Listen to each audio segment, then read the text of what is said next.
Hello, मी doctor Priyal. हा early मॉर्निंगचा view आहे केदारनाथचा. आणि निर्वीला मी भीमशिळा दाखवली, भीमशिळेबद्दलचं महत्त्व सांगितलं, त्यांनी कसं मंदिराला प्रोटेक्ट केलं ते सांगितलं. सो तिची क्युरियासिटी खूप जास्त होती. मग ती इतके विचारत होती ना प्रश्न खूप जास्त. नंतर तिला तिथले महाराज लोक ते तर तिला एवढे आवडले की भयानक. 1,00,000.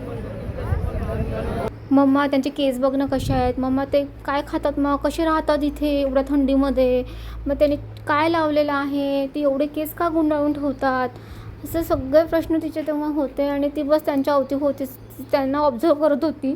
आणि अजूनही ती केदारनाथच्या याच्यातून निघाली नाही आहे. म्हणजे मम्मा आपण परत जाऊयात केदारनाथला. मग मी तिला म्हटलं ते काही शेगाव नाही 8 किलोमीटर का आपण कधीही जायला.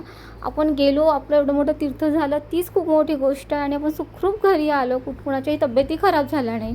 हे भीमशिळेला सगळेजण कॉईन चिपकवत होते तर तिलाही लावायचं होतं. अशा प्रकारे खूप छान एन्जॉय तिने केला केदारनाथला. थँक्यू.